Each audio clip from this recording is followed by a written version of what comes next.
আমার বন্ধুগণ, এবার হাকিম লুকমানের ছেলে তৈরি হয়ে গেলেন, সফর শুরু করে দিতেন। মূল কথাগুলা শুনেন কি বলতে চাই। কাপড় পরলেন, ব্যাগ হাতে নিলেন, সফর শুরু করে দিলেন। ঘর থেকে বের হওয়ার সময় বাবার ওসিয়ত মতো 2 রাকাত সালাতুল হাজত পড়লেন, আল্লাহর কাছে দোয়া করলেন, আল্লাহর কাছে চাইলেন। ঘর থেকে বের হয়ে গেলেন। ঘর থেকে বের হয়ে যখন মরুভূমিতে সফর শুরু করলেন, কিছু দূর সফর করার পরে সত্যি তো তার পাত থেকে দোয়া বের হচ্ছে। বাবার ওসিয়ত মিলে যায়। তাকায়া দেখেন মরুভূমির উত্তপ্ত বালিতে তার পা পুড়ে যায়, জিহ্বা শুকিয়ে যায় পানি পান করার জন্যে। হঠাৎ মনে পড়েছে আমার ব্যাগের ভিতরে তো বোতলে পানি আছে। পানি বের করেছেন পান করার জন্য, বের করে দেখেন পানি উতরাচ্ছে। বাবার কথা তো মনে পড়ে গেছে, বাবা বলছেন পানি এমন গরম হয়ে যাবে, এখন পানি পান করলে তো বাঁচবো না। কিন্তু বাবা বলে দিয়েছেন, সন্তান শোনো, এমন অবস্থা দেখলে কষ্ট করে হলো 2 রাকাত সালাতুল হাজত পড়বা।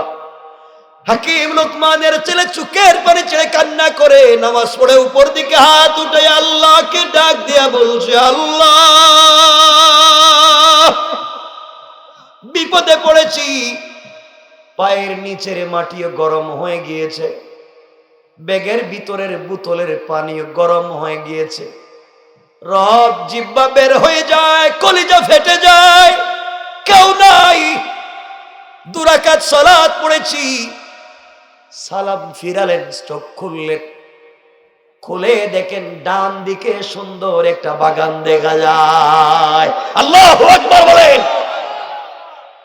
বিশ্বাস জন্মে গিয়েছে, বাবার ওসিয়ত মিলে যায়। বাগান দেখে দৌড়াইয়া বাগানে ঢুকে গেলেন। বিশাল বড় বড় বাঘ ভাল্লুক তাকে খাওয়ার জন্য আসতেছে। বাবার ওসিয়ত মনে পড়েছে, আবার 2 রাকাত সালাতুল হাজত পড়লেন। সালাতুল হাজত পড়ে সালাম ফিরালেন। তাকায়া দেখেন সবগুলা বাঘ সিংহ দূরে চলে গিয়েছে, কেউ কাছে নাই। পানি পান করবেন, পানির তো কোনো ব্যবস্থা নাই। মনে পড়েছে বাপ বলেছেন আবার 2 রাকাত সালাতুল হাজত পড়তে হবে। 2 রাকাত নামাজ তিনি আবার পড়লেন। সালাম ফিরাইয়া দেখা যায় বিশাল বড় একটা পাথর ফেটে কুয়ো থেকে যেন ঝর্ণার মতো মিষ্টি ঠান্ডা পানি গড়াইয়া পড়ে যায়। আল্লাহু আকবার বলেন। আল্লাহ। হাকিম লুকমানের ছেলে আশ্চর্য হয়ে গেলেন, বাবার সবগুলা ওসিয়ত দেখি মিলে যায়। এবার তিনি ইচ্ছা মতো পানি পান করলেন। ব্যাগের ভিতরে বোতলে যতটুকুন লাগে ততটুকুন পানি নিলেন। এতক্ষণ কষ্ট করেছেন, ঠান্ডা পানি পান করার পরে শরীরে ক্লান্তি চলে এসেছে, দুর্বলতা পেয়ে বসেছে, এখন একটু বিশ্রাম নিতে চান। কিন্তু বাবা সাবধান করে দিয়েছেন, জঙ্গলে বিশ্রাম নেওয়া যাবে না, বিশ্রাম নিলে কিন্তু বাঁচা যাবে না। হাকিম লুকমানের ছেলে জঙ্গল থেকে বের হয়ে গেলেন, কিন্তু হাঁটতে পারতেছেন না, চোখের ঘুমে তিনি যেন পড়ে যান। আবার 2 রাকাত সালাতুল হাজত পড়লেন, আল্লাহর কাছে বললেন, আল্লাহ, এত বড় বিপদ থেকে কেমনে বাঁচবো। সালাম ফিরাইয়া তাকাইয়া দেখে তার চোখের সামনে বড় একটা বট গাছের মতো হঠাৎ একটা গাছ দেখা যায়। সুবহানাল্লাহ নাই না, সুবহানাল্লাহ বাদ দেন, কেমন ওটা আগামী বছর। সুবহানাল্লাহ কোন এই সাইডের রাখো না, এই যে সাইডের মনে হইতেছে এরা কিটা রোহিঙ্গা নাকি। আপনারা কইেন না, দরকার নেই। আপনারা সুবহানাল্লাহ কোন তো বলি বাবারে, এখন আপনারা সুবহানাল্লাহ কোন তো। এরা মনে বিয়া করে না, এজন্য এদের সাউন্ড একটু বেশি। এখন সবাই একসাথে বলি সুবহানাল্লাহ। এই তো ভালো লাগতেছে, যত চিল্লে কইতে পারেন, কোনো সমস্যা নাই, তাবারক আছে। কারণ একবার যদি কেউ সুবহানাল্লাহ বলে, আল্লাহ বলছেন একবারে সুবহানাল্লাহ, জান্নাতে তার জন্য আল্লাহ একটা গাছ লাগান। যেই গাছের ছায়া দিয়া 70 বছর পর্যন্ত যদি একটা গুড়া দৌড়ায়, এই গাছের ছায়া শেষ হবে না। এত বারাকা। আমার বন্ধুগণ, হাকিম লোকমানের ছেলে গাছের গোড়ায় যখন বিশ্রাম নিতে যাবেন, হঠাৎ মনে পড়েছে বাবা বলেছেন বিশ্রাম নেওয়া যাবে না, বিশ্রাম নিতে গেলেই মরে যাবেন। হঠাৎ করে মনে পড়েছে বাপ বলেছেন আরো নামাজ পড়তে। আবার 2 রাকাত সালাতুল হাজত পড়ে দোয়া করলেন। তাকাইয়া দেখেন মাথায় সাদা টুপি, সাদা পাগড়ি, পরনে সাদা লেবাস, মুখে সাদা দাড়ি, একজন মুরব্বী গাছের গোড়ায় বসে বসে আল্লাহর নামের জিকির করে যায়। বাবার সবগুলো ওসিয়ত মিলে যায়। বাবা বলেছেন আমার নাম না বলা পর্যন্ত পাশে যাইও না। তিনি যখন চলে যাচ্ছেন মুরব্বীর সঙ্গে কথা বলতেছেন না। মুরব্বী ডাক দিয়া বলে আসো এখানে ঘুমাও। না আমার বাবা না করেছেন, ঘুমাতে যাও না। মুরব্বী বলছেন তোমার বাবা হাকিম লোকমান কি বলে নাই? আমি যদি ডাক দিয়া বলি আসবো না কেন? মনে পড়েছে বাপ তো বলেছেন, যদি বাপের নাম বলে ঠিক আছে, তাহলে কেমনে কি বুঝতেছি না বেচারা আমার বাপরে চিনে কেমনে? বাপ কথা বলছেন ও শুনলো কেমনে? আল্লাহু আকবার বলেন। কোত্থেকে কি হয়ে যায় সন্তান কিছুই বুঝে না। মুরব্বীর কাছে যাওয়ার পরে মুরব্বী বলছেন বাবা তুমি আমার রানের উপরে মাথা রেখে ঘুমাও, আমার বিশ্বাস তোমার কোনো ক্ষতি হবে না। হাকিম লোকমানের ছেলে এই মুরব্বী রানের উপরে মাথা রেখে যখন শুয়ে আছে, দীর্ঘক্ষণ ঘুমিয়ে পড়েছেন। হঠাৎ করে গাছের উপর থেকে বিষাক্ত একটা সাপ মাটিতে পড়েছে। মাটিতে পড়ে হয়তো হাকিম লোকমানের ছেলের মাথায়, হাতে অথবা পায়ে কোনো এক জায়গায় দংশন করেছে, বিষ দিয়েছে, পুরা বডি কালো হয়ে গিয়েছে। মুরব্বী আশ্চর্য হয়ে গেলেন এখন কি করা যায়? আমি তো কথা দিয়েছি আমার রানের উপরে মাথা রেখে ঘুমালে বিপদ হবে না, তার বাপ বলে দিয়েছে আমার রানের মাথা রেখে ঘুমালে বিপদ হবে না, এখন যে এত বড় বিপদ হলো কি জবাব দেই? মুরব্বী সাথে সাথে সাপটাকে ধরলেন, যেই জায়গায় বিষ দিয়েছে মুখ দিয়ে বললেন বিষ নিয়ে যা। কথা বলতে দেরি হয়েছে, সাপ ওই জায়গায় তার মুখ লাগাইয়া বিষ নিতে 1 মিনিটও দেরি করে না। এবার মুরব্বী সাপটাকে ধরে 2 টুকরা করে দিলেন। লেজের অংশ হাকিম লোকমানের ছেলের মাথার সামনে ফেলে দিলেন। মাথার অংশটাকে হাকিম লোকমানের ছেলের ব্যাগের ভিতরে ঢুকাইয়া দিলেন। হেকমত কার নাম বুঝো না রে মুসলমান। কিছুক্ষণ পরে হাকিম লোকমানের ছেলের ঘুম ভেঙে গিয়েছে। ঘুম ভেঙে যাওয়ার পরে দেখে তার মাথার সামনে সাপের অর্ধেক। আঙ্কেল আমার মাথার সামনে সাপ আসলো কোত্থেকে? বাবারে তুমি যখন ঘুমিয়েছিলা। এরা কি এখানে লুডো খেলতেছে নাকি? তা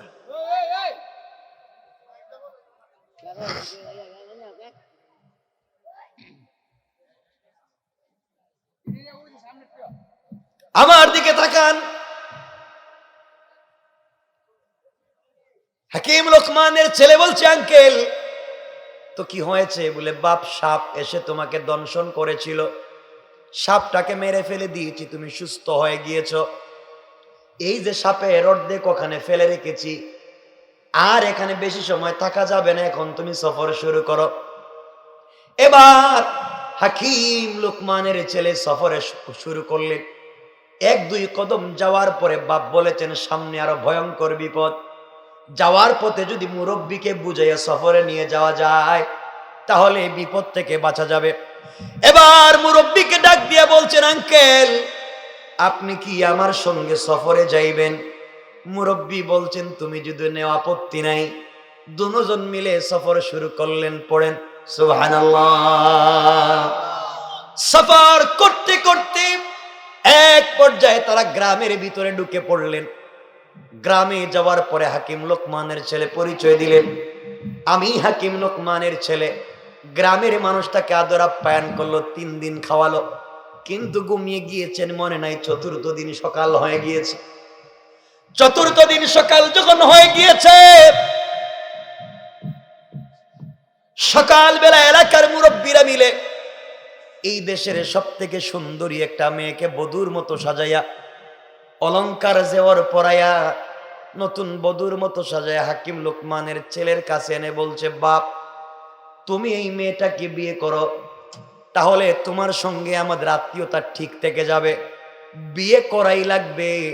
হাকিম লোকমানের ছেলের মনে পড়ে গেল, বাপ বলেছেন এই মেয়েকে বিয়ে করলে বাসর রাত্রে মরে যাওয়া লাগবে, কিন্তু হাকিম লোকমানের ছেলে চোখ ফিরাতে পারেন না। তিনি মনে করেন পৃথিবীতে এত সুন্দর কোনো নারী হতে পারে না। বাপ তো বলেছেন বিয়ে করা যাবে না, বিয়ে করলেই ঝামেলা, কিন্তু আমি বিয়ে না করলে তো এই মেয়েকে আরেকটা ছেলে বিয়ে করবে, আমার চোখের সামনে এই মেয়েটা আরেকটা ছেলের বউ হবে, সহ্য হয় না। তিনি বললেন, না আমি এই মেয়েটাকে বিয়ে করব না, নিয়ে যাও। কিন্তু আবার মনে পড়লো মেয়েটাকে তো আর একজন বিয়ে করবে, আমি না করে যাব কেমনে? কিন্তু বাপ বলেছেন বিয়ে করলে বিপদ। কি বিপদ আছে? বিপদ কি করব? মেয়েটাকে যখন সবাই নিয়ে গিয়েছে, হাকিম লোকমানের ছেলে মেয়েটার চেহারা বলতে পারেন না, কি দেখলাম, কেনই বা বিয়ে করব না?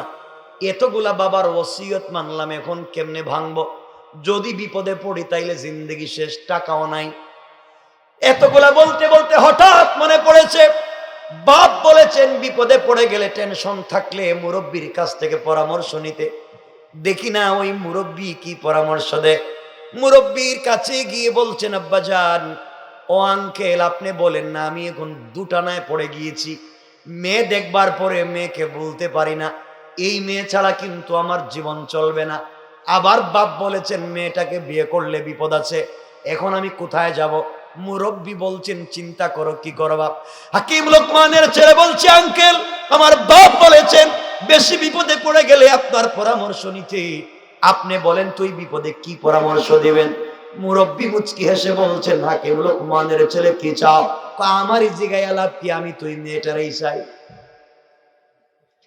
এবার মুরব্বী বলছেন এই মেয়ে ছাড়া কি চলা যাবে না? কয় জিন্দেগিও চলবে না, কিন্তু বাবার ওসিয়ত তো বাদ দিতে পারি না, মরে যদি যাই, কিন্তু মেয়েটা লাগবে, কি করব?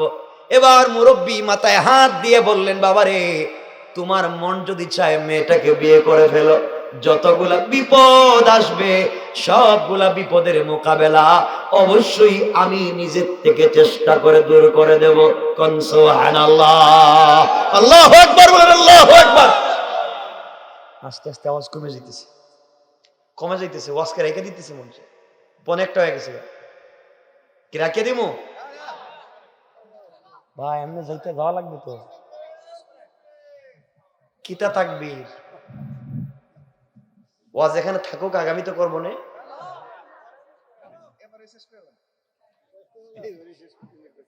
লম্বা পনে একটা হয়ে গেছে, বুঝতেছেন না কেন আপনারা? ঘুম আসছে কারো? একটু হাত তুলে, কার ঘুমাইছে দেখি, হাত তুলে ঘুমাইছে। দুনিয়াটাই উল্টে গেছে নাকি? কেন আপনাদের মনোযোগটা আমার খুব দরকার, কারণ আমি এভাবেই কথা বলি, আমার শ্রোতাই যদি আমার সাথে না থাকে তাহলে আমি কি ওয়াজ করলাম এরা তো বুঝলোই না। আমি তো কিছু মনে রাখাই দিতে চাই। আমার বন্ধুগণ গভীর মনোযোগ, কি বলতে চাই দিল দিয়ে শোনেন। এক পর্যায়ে মুরব্বী বলে দিয়েছেন লোকমানের ছেলেরে, তোমার যদি মন চায় মেয়েটাকে বিয়ে করে ফেলো, পরবর্তী পদক্ষেপ গুলো আমি দেখব। হাকিম লোকমানের ছেলে খুশি হয়ে গেলেন। মুরব্বী বলছেন সাবধান করে দিচ্ছি, যা করো আগে 2 রাকাত নামাজ পড়ে নিও। এবার পরের দিন বিয়ের পালা, হাকিম লোকমানের ছেলে 2 রাকাত নামাজ পড়ে বিয়ে করে ফেললেন। বিয়ে যেদিন করেছেন এই দিন ফুলসজ্জার রাত্র ছিল না, এর পরের রাত্র ফুলসজ্জার রাত্র। বিয়ে করার পরে বিকেল বেলা আসরের পরে, মানে আসরের পরে ওই টাইমটায় হাকিম লোকমানের ছেলে আর মুরব্বী মিলে দুজন গ্রামের ভিতর দিয়ে হাঁটতেছেন। হাঁটবার সময় দেখেন রাস্তার 2 ধারে নারী পুরুষ, ছেলে মেয়ে, আবাল বৃদ্ধ বনিতা সবাই হাকিম লোকমানের ছেলের দিকে তাকাইয়া হাসে। সবাই হাসাহাসি করে, দিল মারে মুস্কি হাসে, চিল্লাচিল্লি করে। হাকিম লোকমানের ছেলে বলছেন, তোমরা কি আমারে পাগল পাইছো? আমি তোমাদের দুলাভাই, তোমরা হাসো কেন? তোমরা পুরা গ্রামের মানুষ হাসো কেন? কি হইছে? আমি তোমাদের এলাকার এক মেয়েকে বিয়ে করছি, আমি এই দেশের বড় হুজুরের ছেলে, তোমরা হাসাহাসি করা কেন? সবাই বলতেছে হাকিম লোকমানের ছেলে মনে করেছিলাম বাপ বড় হাকিম, তুমিও মনে হয় বড় বড় হাকিম, তোমারও ব্রেইন আছে, তো সমস্যা কি? কেমনে তুমি এই মেয়েটাকে বিয়ে করলা? এই জন্যে আমরা হাসতেছি। কেন মেয়েটাকে বিয়ে করে আমি কি অপরাধ করেছি?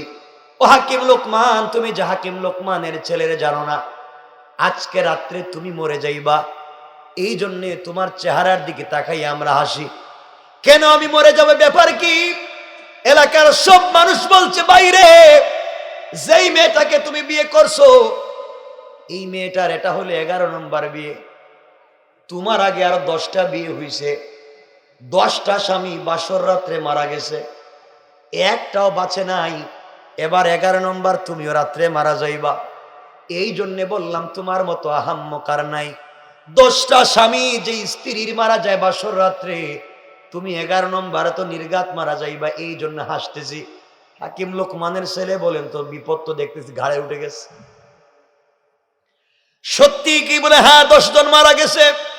কই মেয়ের দিকে তাকে এমন হইলো কোন ছেলেরই দেখে নাই, তোমরা বলো 10টা বিয়ে করছে, 10টা স্বামী মারা গেছে, আমি 11 নম্বর।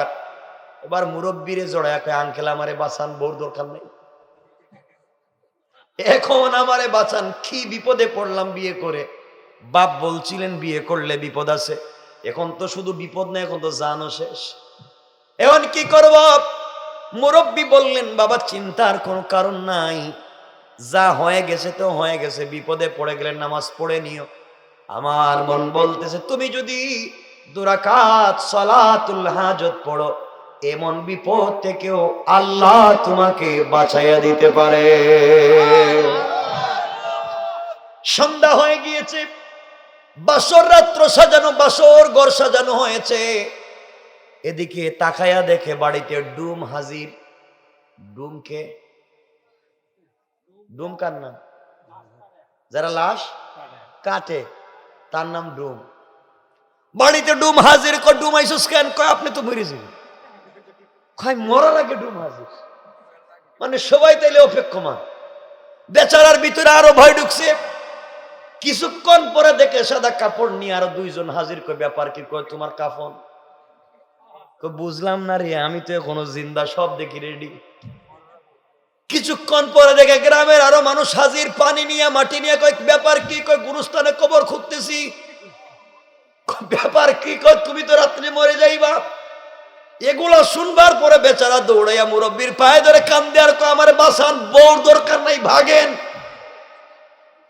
পুরা এলাকায় যুবকেরা, পুরা এলাকা ব্যারিকেড দিয়েছে, যাইতে দেওয়া যাবে না। বিয়া যেহেতু করছো, বাসের রাত্রে বউর কাছে যাওয়া লাগবে। এদিকে যে যত কৌশল করুক না কেন, সব থেকে বড় কৌশলী কে? আরো জোরে বলেন কে? এজন্য আমার আল্লাহ কোরআনে কারিমে বলেছেন, ওয়া মাকারু ওয়া মাকারাল্লাহ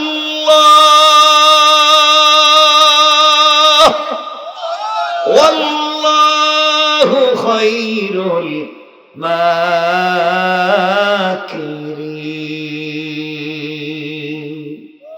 আল্লাহ রাব্বুল ইজ্জত ওয়াল জালাল বলে দিয়েছেন, বান্দারে তোমরা দুনিয়ার জমিনে যত কৌশল করো না কেন, আমার কৌশল তোমরা জানো না। তোমাদের সবার কৌশলের চাইতে আমি আল্লাহর কৌশল বড়। কোন সুবহানাল্লাহ।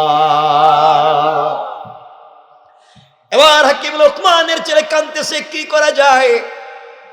মুরব্বী বলছেন, বাবারে যাই হইছে, বাসর রাত্রে বউর কাছে যাওয়া দরকার নাই, যাওয়াই লাগবে। বিয়ে যেহেতু করছো, কয় 11 নম্বর, আমি মোর সব হাজির। আপনি কি দেখতেছেন? আব্বার কাছে কেমনে যাইব?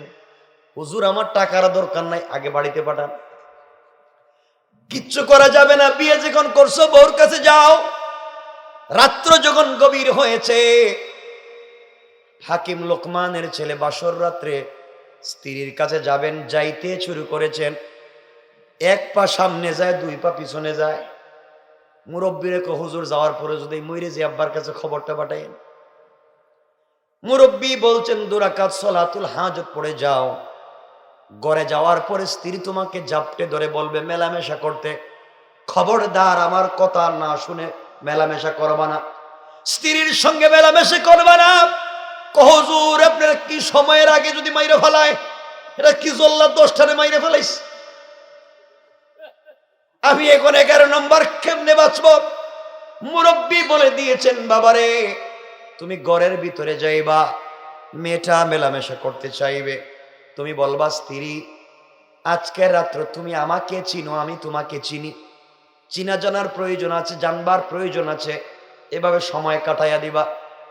কিছুক্ষণ পরে স্ত্রী যখন বারবার তোমাকে অনুনয় বিনয় করবে, তুমি বলবা আমার পেটে ব্যথা হচ্ছে, আমি টয়লেটে যাব, ওয়াশরুমে যাব, এই কথা বলে বলবে একটা বদনা দেও, লুটা দেও, পানির পাত্র দেও, ওটা নিয়ে আমার কাছে ফিরত আসবা, এরপরে যা করা লাগে আমি করব। হাকিম লোকমানের ছেলে বলছেন হুজুরের ভিতরে যদি মায়ের শুরু করে, তিনি বললেন তুমি আসো, আশা করি কিছু হবে না। হাকিম লোকমানের ছেলে ঘরের দরজায় গিয়ে ঘরে ঢুকবেন, মুরব্বীর হুজুর আঙ্কেল আপনিও আসেন আমার সাথে, আমার তো ভয় হচ্ছে। মুরব্বী বললেন বাবা যাও, যা বলছি তাই করো, আবার তুমি ফিরে আসো, মন বলছে নামাজ পড়েছ রব্বা ছায়া দিবেন। হাকিম লোকমানের ছেলে ঘরের ভিতরে ঢুকেছেন, স্ত্রী তাকে মেলামেশা করার জন্য চাপ দিয়েছেন। তিনি বললেন দেখো বিয়ে যেহেতু করেছি, তুমি আমার বউ, আমি তোমার স্বামী, সব ঠিক আছে, চিনা জানার দরকার, কেন 10টা মারা গেছে এটাও জানা দরকার। মনে মনে বলতেছে আমার নামটা কালে কইস না। হঠাৎ করে এভাবে দীর্ঘক্ষণ চলে যাওয়ার পরে হাকিম লোকমানের ছেলে বলছেন স্ত্রী আমার তো পেটে ব্যথা হচ্ছে, ওয়াশরুমে যাওয়া লাগবে, টয়লেটে যাওয়া লাগবে, অজু ইস্তেঞ্জার প্রয়োজন আছে, আমি ওয়াশরুমে যাব, পানি দাও। বউ বলতেছে আপনি গেলে কি আবার আসবেন? কথা দিলাম আসবো। মনে মনে করে বাইরে কি আমার আবু নাকি? ঘর থেকে বের হয়েছে, বলছে বদনা নিয়ে বের হয়েছে। মুরব্বীর কাছে এসে বলছে আঙ্কেল পয়লা বার তো বাইচা গেলাম, বদনানের আমি আর চাইতাম না, এখন রাত্রবেলা ভাগেন। মুরব্বী বলছেন বদনাটা এখানে রাখো, লুটাটা এখানে রাখো, অজু করে আসো। হাকিম লোকমানের ছেলে অজু করতে গেলে, এদিকে আল্লাহর ওলি এই মুরব্বী হাকিম লোকমানের ব্যাগের ভিতরে অর্ধেক সাপ আসেনি, কথা বলে হেকমত কার নাম দেখেন, এই অর্ধেক সাপটা বের করে বদনার ভিতরে রাইখা বদনার মুখটা লাগাইয়া দিয়েছেন। হাকিম লোকমানের ছেলে আসবার পরে মুরব্বী বলছেন বাবা আবার 2 রাকাত সালাত পড়ো, আবার 2 রাকাত সালাত পড়লেন। সালাত শেষ করে মুরব্বীকে বলছেন আঙ্কেল আমি এখন কি করতে পারি?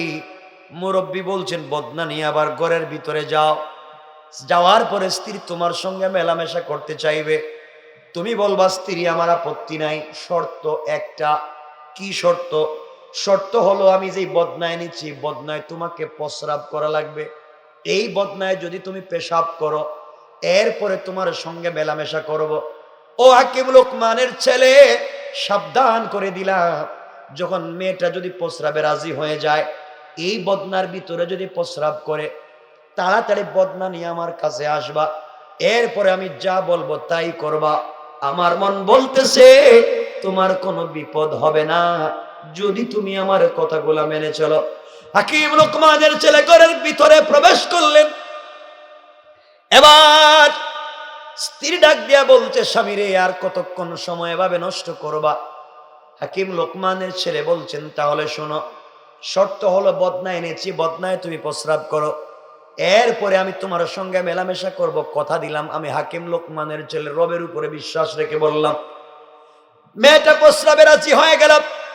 মেয়েটা যখন প্রস্রাব করেছে, মেয়েটা প্রস্রাব করার পরে ডাকনাটা লাগাইয়া দৌড় দিয়া বলতেছে 1 মিনিট আমি আসতেছি, এই বলে দৌড় দিয়া বদনা নিয়ে আবার হাজির, লুটা নিয়ে পানির পাত্র নিয়ে হাজির মুরব্বীর কাছে।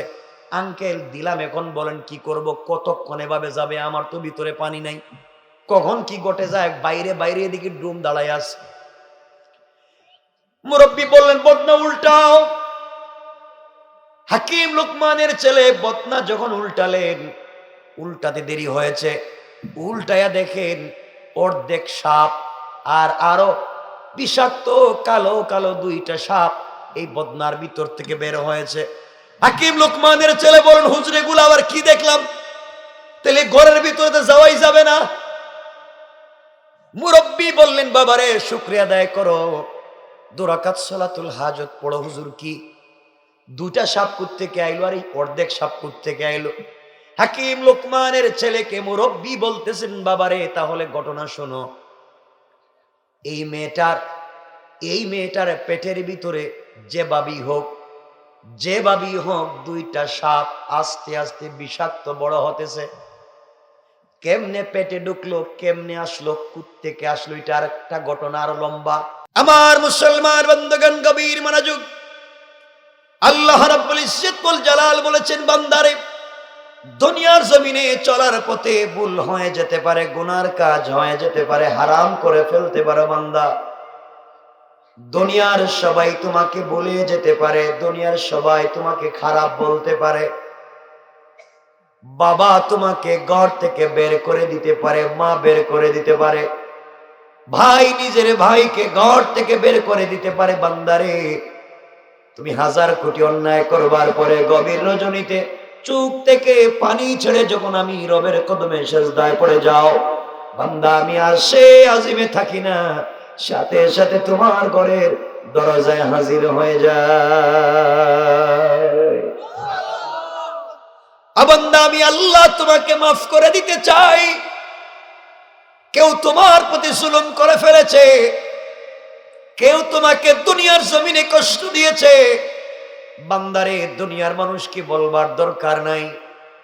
মানুষের কাছে বললে মানুষ তোমাকে নিয়ে হাসবে, মানুষ তোমার দুর্বলতার সুযোগে তোমার ক্ষতি করতে চাইবে। বান্দারে দুনিয়ার কারো কাছে তোমার দুঃখ কষ্টের কথা বলবার দরকার নাই। রাত্র যখন গভীর হয়ে যায়, দুনিয়ার সবগুলা মানুষ ঘুমিয়ে যায়, দুনিয়ার সবগুলা মানুষ যখন ঘুমিয়ে যায়, আমি রব ঘুমাই না। লা তাখুযুহু সিনাতুম ওয়ালা নাওম, আমি রব ঘুমাই না।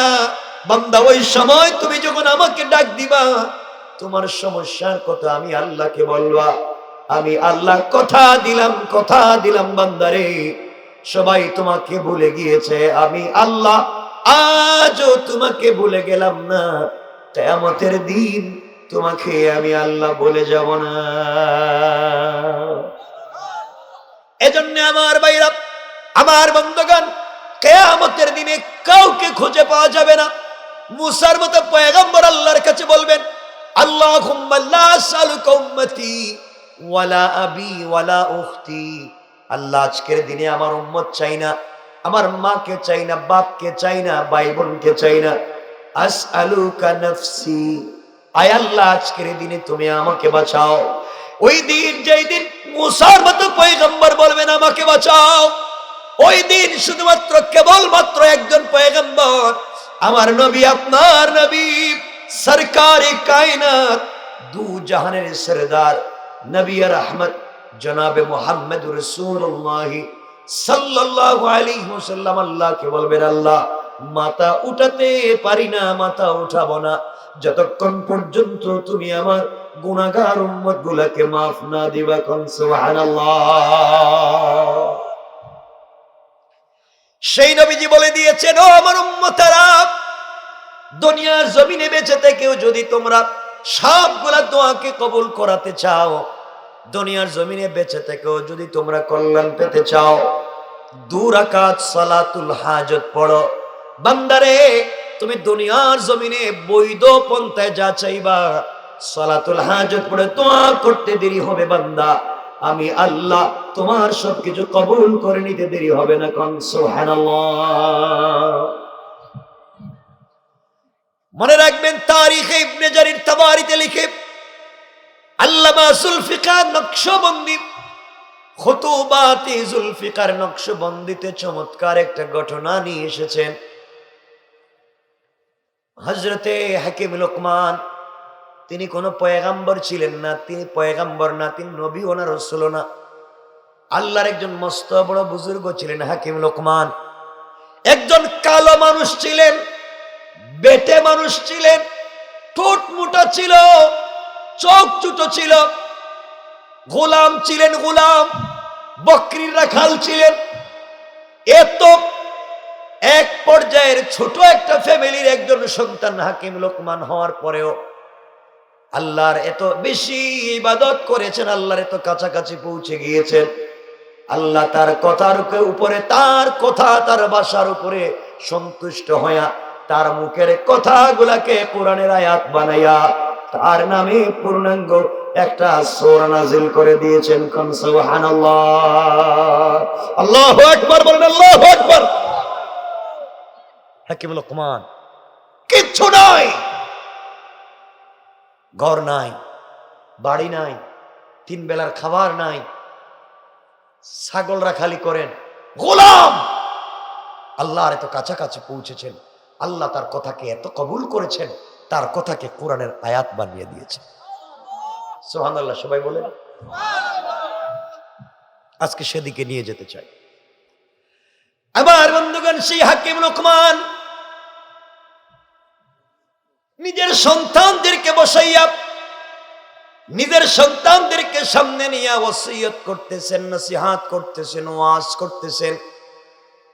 সন্তানদেরকে বলতেছেন, বাবারা তোমরা এই কাজ করবে, এই কাজ করবে না, বড়দের সম্মান করবে, ছোটদের স্নেহ করবে, এলাকার মধ্যে কোনো ফিতনা ফাসাদ করবে না, ঝামেলা তৈরি করবে না, সবাই মিলে একাকার হয়ে ভালো চরিত্র নিয়ে সমাজে বসবাস করবে, আল্লাহ আল্লাহ করবে, ভালো কাজ করবে। কথাগুলা দিল দিয়ে শোনেন। হাকিম লোকমানের একটা ছেলে দাঁড়িয়ে গিয়েছে আর ডাক দিয়ে বলছে, আব্বাজান আপনি বলেছেন ভালো কাজ করতে, আল্লাহর ইবাদত করতে। বাবা, ও বাবা, আমি তো সবকিছু করতে রাজি, কিন্তু আমি দুনিয়ার জমিনে ব্যবসা করতে চাই, বাণিজ্য করতে চাই, তেজারত করতে চাই। হাকিম লোকমান বলছেন, বাবারে তুমি এই দুনিয়ার জমিনে কেমনে বিজনেস করবা, ব্যবসা করবা? মানুষ কিন্তু ভালো না, ব্যবসা করতে গেলে টাকা লাগবে, আমার কাছে পর্যাপ্ত পরিমাণ টাকা নাই। হাকিম লোকমানের ছেলে বলছে, আব্বাজান এই দুনিয়ার জমিনে আপনি একজন মস্ত বড় আল্লাহর বুজুর্গ আলেম, আমি ব্যবসা করতে চাই, সমাজের মানুষের উপকার করতে চাই, মানুষের কল্যাণ করতে চাই। বাবা, করতে গেলে তো আমাকে ব্যবসা করা লাগবে। ও বাবা, তুমি আমাকে টাকার ব্যবস্থা করে দাও। হাকিম লোকমান বলতেছেন, বাবারে আমার কাছে টাকা নাই। সন্তান যখন ছাড়তেছে না, এমন সময় হাকিম লোকমান বলছেন, বাবা শোনো, দিল দিয়ে শোনেন। হাকিম লোকমান বলছেন, আব্বা জান আমার কাছে কোনো টাকা নাই, কিন্তু আমি আমার এক বন্ধুর কাছে 3000 দিনার অথবা 3000 দিরহাম স্বর্ণ মুদ্রা পাই।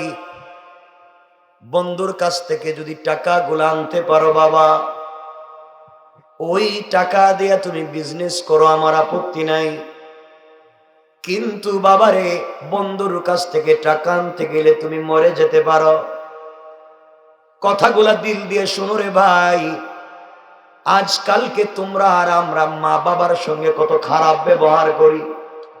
নিজে বড় হয়ে গিয়েছি, টাকা হয়েছে, মা বাপকে চিনি না। বিয়ের আগে যে সন্তান নিজের মা বাপকে দেখতে পারে, বিয়ের পরে তাও দেখতে পারে না। কথা বলেন না কেন? আজ সমাজ কত নষ্ট হয়েছে। হাকিম লোকমান বলছেন, বাবা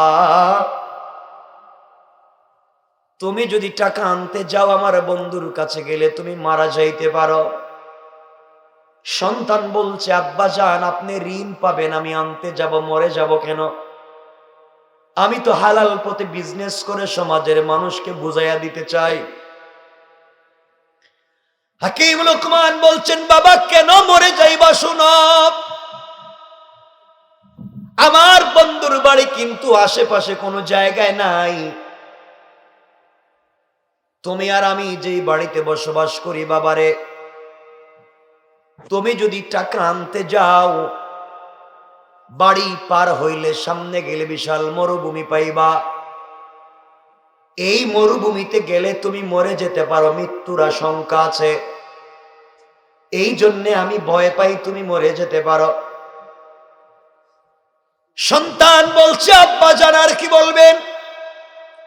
হাকিম লোকমান বলছেন ও বাবা, তুমি যদি ওই জায়গায় বেঁচে যাও, মরুভূমির পরে বড় একটা গ্রাম পাইবা। ওই গ্রামের ভিতরে ঢুকে গেলে তুমি কিন্তু মরে যাবা। এজন্যে তোমাকে টাকা আনতে পাঠাতে চাই না। হাকিম লোকমানের ছেলে বলছে আব্বা জান আমি কেন মরে যাব গ্রামে ঢুকলে? মুরব্বী বলছেন, হাকিম লোকমান বলছেন বাবা শোনো, আমার মন বলতেছে তুমি যদি গ্রাম থেকেও বেঁচে যাও, গ্রাম থেকে বের হয়ে আর কিছু দূর অতিক্রম করলে একটা সাগর পাইবা। ওই সাগরের চরের ভিতরে দুতলা বাড়িতে আমার বন্ধু থাকে, তার কাছে গেলেই তুমি মারা যাইবা। এই জন্যে তোমাকে টাকার জন্য পাঠাতে চাই না। আব্বা জান আমি মরে যাব। আপনি কি বলেছেন আমি মরে যাব? কেন এবার মরে যাব? কেন আমি মরে যাব? আপনি আমাকে বলে দেন, সব ঘটনা খুলে বলেন। এবার হাকিম লোকমান খুলে বলতেছেন বাবারে, কেন আমি তোমাকে পাঠাতে চাই না শুনো, আমি বুঝি তুমি আমার হাত থেকে ছুটে গেলে সমূহ বিপদে পড়ে মরে যাইতে পারো বাবা। হাকিম লোকমান বলছেন এমন সময় সন্তানকে, সন্তান বলছে আব্বা জান আপনি এত বড় বুজুর্গ আলেম, এমন কি কোনো আমল নাই যে আমল করলে পরে রাস্তাঘাটের সবগুলা বিপদ কেটে যায়? সুবহানাল্লাহ জোরে পড়েন। এবার হাকিম লোকমান দাঁড়িয়ে গেলেন, নিজের সন্তানকে বুকের সঙ্গে জড়াইয়া আল্লাহর দিকে দুইটা হাত উঠাইয়া ডাক দিয়া বলছেন আল্লাহ, চলার পথে আজ পর্যন্ত কোনদিন হারাম খাই নাই আল্লাহ তাআলা, আমি হারামে ধরি নাই, আমানতের খেয়ানত করি নাই।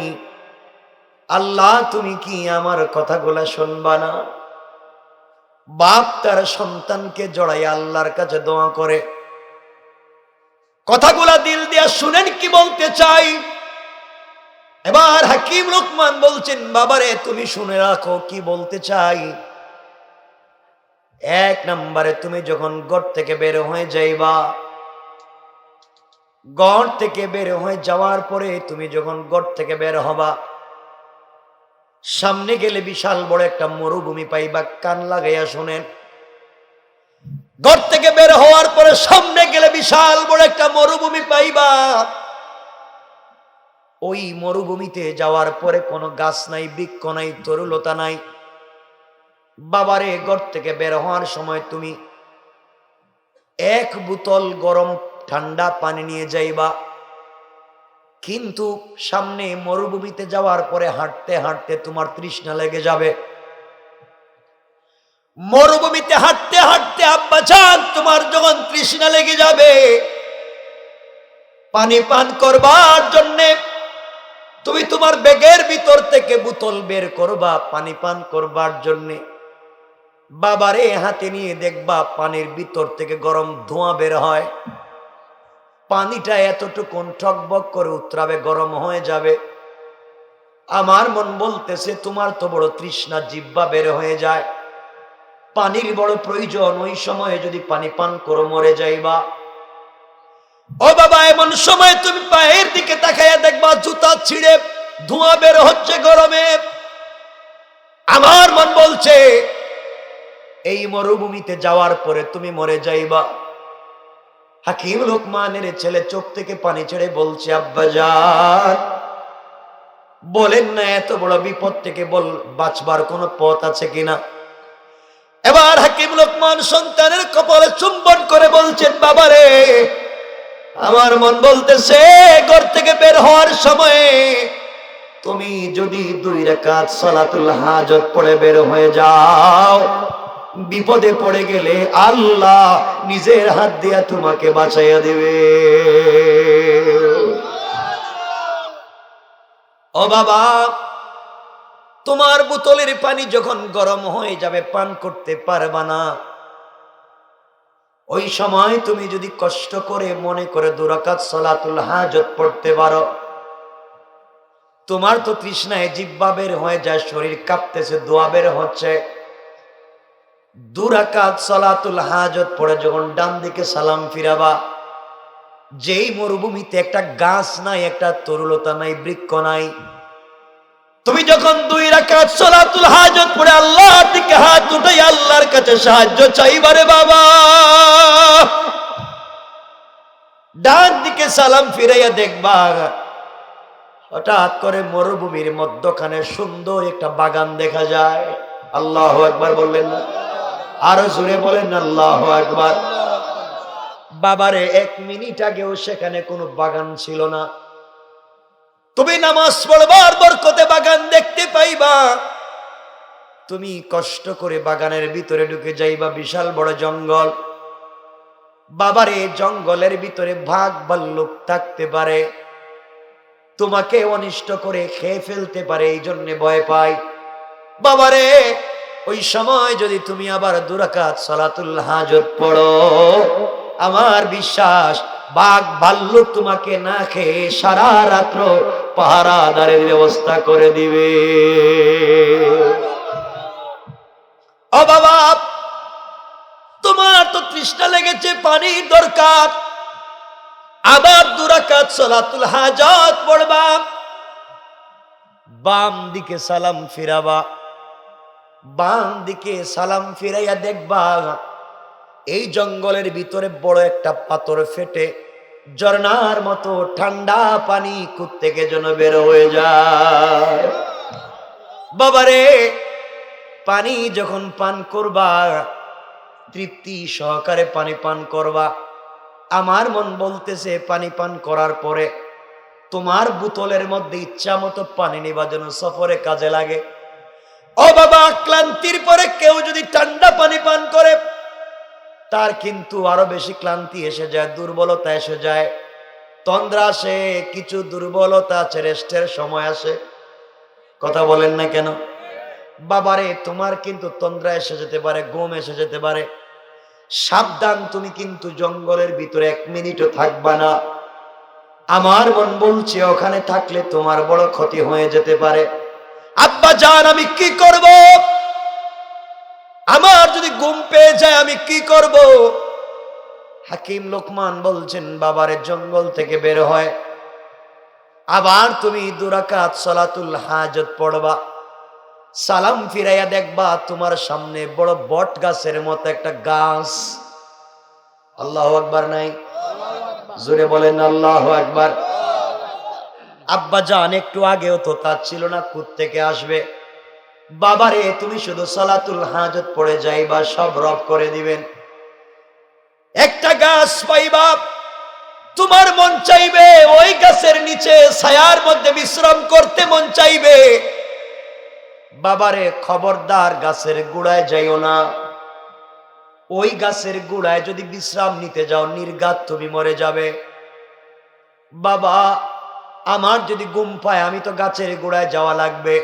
বাবারে, গাছের গোড়ায় যদি যেতে হয় আবার 2 রাকাত সালাতুল হাজত পড়বা, সালাম ফিরাইয়া দেখবা এই গাছের গোড়ায় হঠাৎ করে মাথায় সাদা পাগড়ি, পরনে সাদা লেবাস, মুখে সাদা দাড়ি একজন আল্লাহওয়ালা গাছের গোড়ায় বসে বসে আল্লাহর নামের জিকির করে যায়। এখন সুবহানাল্লাহ। ও বাবা, ওই মুরব্বি ডাকলে তুমি যাইও না। এরপরে যদি বারবার ডেকে আমার নাম বলে, হাকিম লোকমানের ছেলে তুমি আমার ডাকে আসো না কেন? বাবারে, যদি আমার নাম বলে তাহলে বুঝবা আমাকে চিনে। তার ডাকে সাড়া দিয়া তুমি তার কাছে যাইও। সে তোমাকে ঘুমিয়ে যেতে বলবে বাবারে, সে যদি তার রানের উপরে তোমাকে মাথা রেখে ঘুমাতে বলে ঘুমাইয়া যাইও, আর কোন জায়গায় মাথা রেখে ঘুমাইও না, নচেত মরে যাইবা। আব্বা জান, আমার এত কথা মনে থাকবে কিনা জানি না। হাকিম লোকমানের ছেলে শুনবার পরে হাকিম লোকমান বলছেন, আব্বা জান, আমার ভয় হচ্ছে এই গাছের গোড়ায় তোমার মরণ হয়ে যেতে পারে। কোন কারণে যদি আল্লাহ তোমাকে বাঁচাইয়া দেয়, সলাতুল হাজতের বরকতে তোমাকে বাঁচাইয়া দেয়, বেঁচে গেলে আবার তুমি সফর শুরু করবা। বাবারে, এখন সফর শুরু করলে একা যাইও না, চেষ্টা করবাই মুরব্বীকে সাথে নিয়ে যাওয়া। এই মুরব্বীকে সফরে নিজের সাথে যদি নিয়ে যাইতে পারো বাবা, আমার মন বলছে চলার পথে আর হাজার যদি বিপদ চলে আসে, এই মুরব্বীর বরকতে আল্লাহ তোমাকে বাঁচাইয়া দিবে। কোন সুবহানাল্লাহ। হাকিম লোকমান এগুলা বলবার পরে সন্তান বলছে, আব্বা জান, আপনি কি এগুলা বলতেছেন? সব তো কাল্পনিক মনে হয়, বাস্তবে হবে কিনা জানি না। হাকিম লোকমান বলছেন, বাবারে শুনো, এবার মাঠ থেকে বের হয়ে তুমি যখন গ্রামের দিকে যাইবা, অনেক দূর যাওয়ার পরে সুন্দর একটা পরিপাটি গ্রাম দেখবা।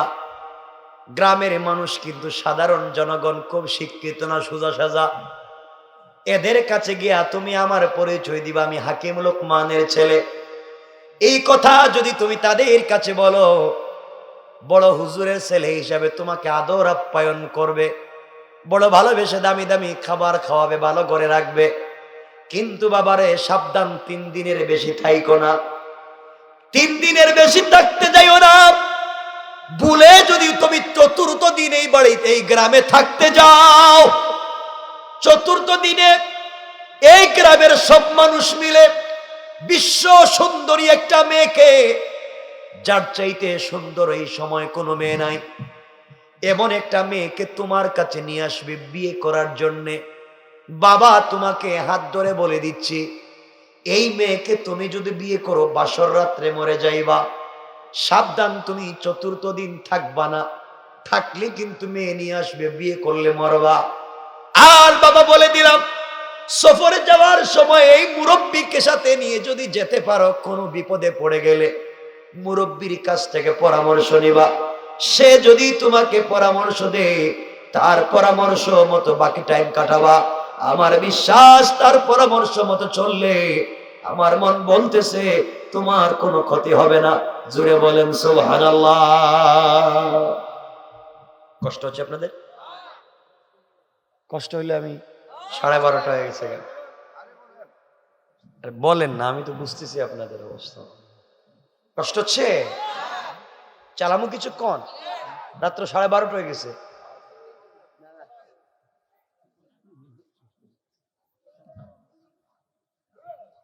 আর শুনেন, আমার দিকে তাকান, বুঝছি 2 ঘন্টা ফজর পর্যন্ত সব চলবে, আমি যাবো কেমনে করে? যাওয়া লাগবে আমার কি? যাওয়া লাগবে না আমার? যাওয়া তো লাগবেই। এলাকায় তোমার আত্মীয় স্বজন নাই, আপনারাই তোমার সব আত্মীয় স্বজন। কিন্তু ওয়াজের পরে বিকালে সকালে তো করবেন বাস হুজুরে দেও, যে ওয়াজ করছে ফয়লা ফয়লা। শোনেন, সব ভালোবাসায় বলতেছি, আমি একা কেন, আমরা সবাই একসাথে জান্নাতে যেতে চাই, চাই না? রসুলের নিজ হাতে হাউজে কাউসারের পানি পান করতে চাই, রসুলের সঙ্গে বুকটা লাগাতে চাই, রসুলের সঙ্গে জান্নাতুল ফিরদাউসে থাকতে চাই, চাই না? বলেন, চাই কি চাই না? এই ভালোবাসাই তো এগুলো বলতেছি। কষ্ট হচ্ছে না তো ইনশাল্লাহ? আচ্ছা, না শেষ কইলেন না, কইলে বইলেন না, 12:30 গেছে, পরে তবরু ঠান্ডা হয়ে যাব, বাড়ির দিনে খাইতে পারবেন না। আমার মুসলমান বন্ধুগণ, কথাগুলা দিল দিয়ে শুনেন। একটা আমল বলবো শুধু আজকের পুরো আলোচনায়। এবার হাকিম লোকমান বলছেন, বাবারে, তুমি যদি গ্রামের বিপদ থেকে বেঁচে যাও, গ্রাম থেকে বের হয়ে তুমি সফর শুরু করবা, কয়েকদিন হাঁটবার পরে তুমি একটা সাগর পাইবা। ওই সাগরের পারে 2তলা বাড়িতে আমার বন্ধু থাকে, কিন্তু তার কাছে আমি 3000 স্বর্ণ মুদ্রা পাই ঠিকই, তার কাছে গিয়ে বললে কিন্তু টাকা দিবে না। দুনিয়ার বহুত মানুষ তার কাছে টাকা পায়, বহুত মানুষের টাকা নিচে টাকা ফেরত দেয় না। এমন লোক আসেনি? টাকা ফেরত দেয় না। তার কাছ থেকে টাকা আনতে হলে এক রাত্র তার ঘরে থাকতে হয়। আর যেই লোকটা তার ঘরে এক রাত্র থাকে সকালবেলা মরে যায়। এই জন্যে আমার ভয় হয় বাবারে, এত কষ্ট করে তার বাড়ি পর্যন্ত যাইবা, তার বাড়িতে যাওয়ার পরে রাত্রবেলা থাকলে সকালবেলা লাশ হয়ে যাবে। এই জন্যে টাকার জন্য তোমাকে পাঠাতে চাই না। আমি আমার সন্তানকে মৃত্যুর কুলে ফেলে দিতে চাই না। বাবারে তোমাকে দিতে চাই না। আব্বা জান ওই জায়গায় সালাতুল হাজত পড়লে কি বাঁচবো না? হাকিম লোকমান বলছেন, বাবারে তুমি যদি সালাতুল হাজত পড়ার কথা মনে থাকে আর পড়তে পারো, মুরব্বীর পরামর্শ মতো যদি বাকি সময় কাটাতে পারো, আমার মন বলতেছে এই কঠিন বিপদ থেকে তুমি বেঁচে আবার বাড়ি পর্যন্ত ফিরে আসবে। সুবহানাল্লাহ। এত কথা বললাম বাবা, এতগুলা রিস্ক নেওয়ার পরে, সমূহ মৃত্যুর সম্ভাবনা থাকার পরে, এতগুলা সমস্যা থাকবার পরে তুমি টাকা আনতে যাইবা কি না চিন্তা করো। হাকিম লোকমানের ছেলে বলছে, আব্বা জান যত ভয় দেখান না কেন, আমার টাকাই লাগবে। কি লাগবে? আমার টাকাই লাগবে, এই টাকা আনতে হবে। এবার হাকিম লোকমান বলছেন, বাবারে টাকা যদি আনতে হয় ঘর থেকে বের হওয়ার সময় সেজদা দিয়ে যাইও রবরে, রবকে মনে করে যাইবা। আমার মন বলতেছে আমার রব পুরা রাস্তা তোমাকে ভুলে যাবে না। এই জন্য আল্লাহ রাব্বুল ইজ্জত ওয়াল জালাল বলছেন, ওয়াল্লাযীনা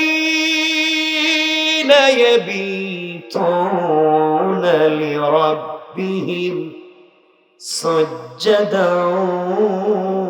ওয়া কিয়ামা।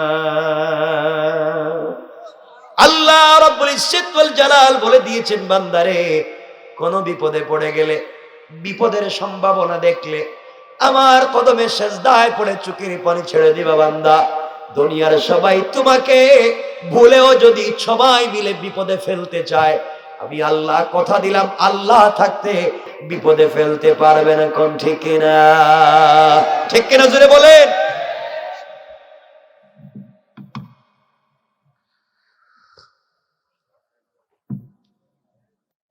আমার বন্ধুগণ, এবার হাকিম লোকমানের ছেলে তৈরি হয়ে গেলেন, সফর শুরু করে দিতেন। মূল কথাগুলা শুনেন কি বলতে চাই।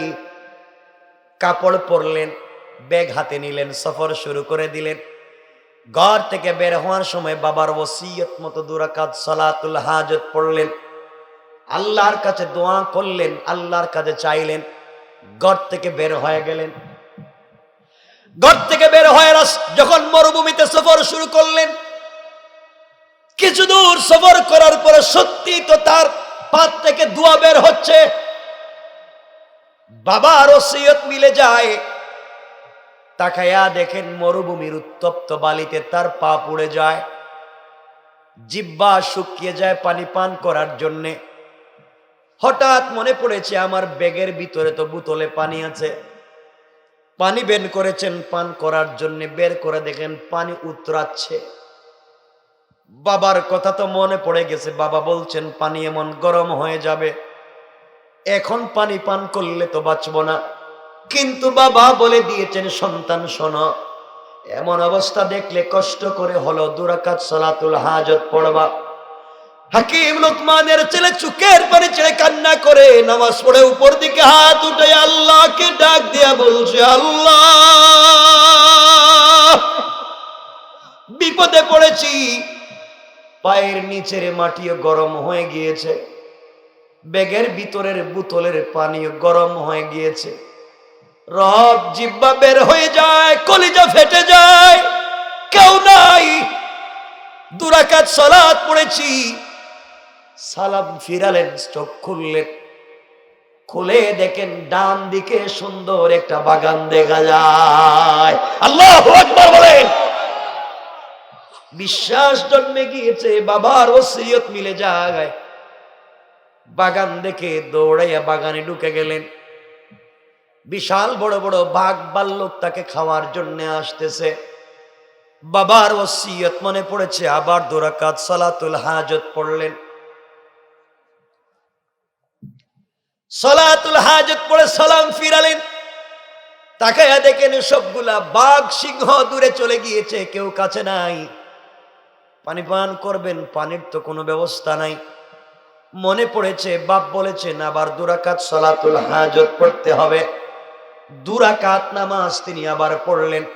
সালাম ফিরাইয়া দেখা যায় বিশাল বড় একটা পাথর ফেটে কুয়ো থেকে যেন ঝর্ণার মতো মিষ্টি ঠান্ডা পানি গড়াইয়া পড়ে যায়। আল্লাহু আকবার বলেন। আল্লাহ। হাকিম লোকমানের ছেলে আশ্চর্য হয়ে গেলেন। বাবার সবগুলা ওসিয়ত দেখি মিলে যায়। এবার তিনি ইচ্ছা মতো পানি পান করলেন। ব্যাগের ভিতরে বোতলে যতটুকুন লাগে ততটুকুন পানি নিলেন।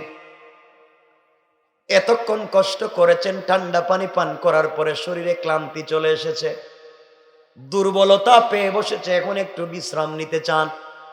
কিন্তু বাবা সাবধান করে দিয়েছেন জঙ্গলে বিশ্রাম নেওয়া যাবে না, বিশ্রাম নিলে কিন্তু বাঁচা যাবে না। হাকিম লোকমানের ছেলে জঙ্গল থেকে বের হয়ে গেলেন, কিন্তু হাঁটতে পারতেছেন না।